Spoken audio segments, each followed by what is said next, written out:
আমার মামা এখনো খায় নাই কিছু, কুরবানির গোস্ত খেয়ে তারপরে উনি অন্য কিছু খাবে, এজন্য এখন এটাকে ভেজে দিচ্ছি তারপর।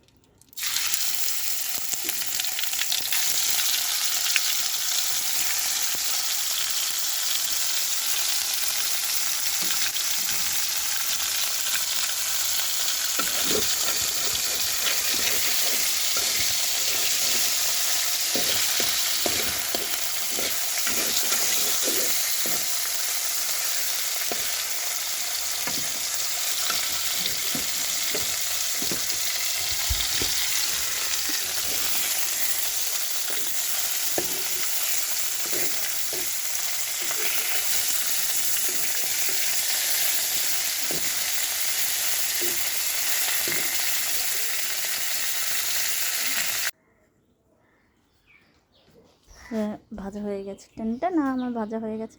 এবার এটা মামার কাছে নিয়ে যাবো।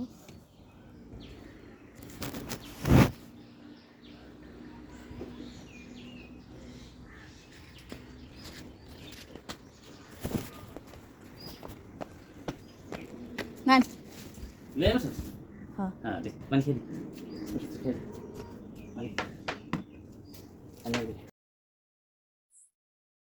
মামা এখন দেখুন গাইস, মামা এখন এটা দিয়ে শুরু করবে। আমি মামার ইমপ্রেশনটা দেখার জন্য বসে আছি। নেন শুরু করেন, দেরি করেন, খাওয়ান সামনে আবার দেরি করতে হয়। দেখেন আবার এটা বাঁচতে যেতে হয়নি।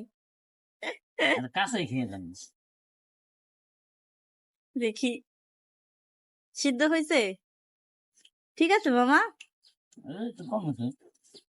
স্বাস্থ্যের লিগে উপকার এটা।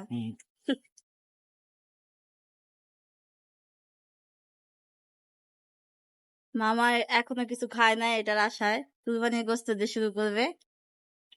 লাইক দেন মামা, একটা লাইক। লাইক গাইস আমারও খাইতে ইচ্ছা করতেছিল, বাট দুঃখের বিষয় মামা আমাকে একটু সাজলো না। আচ্ছা গাইস, আজ পর্যন্তই, আমি আবার আসবো একটা নতুন ব্লগ নিয়ে। আল্লাহ হাফেজ।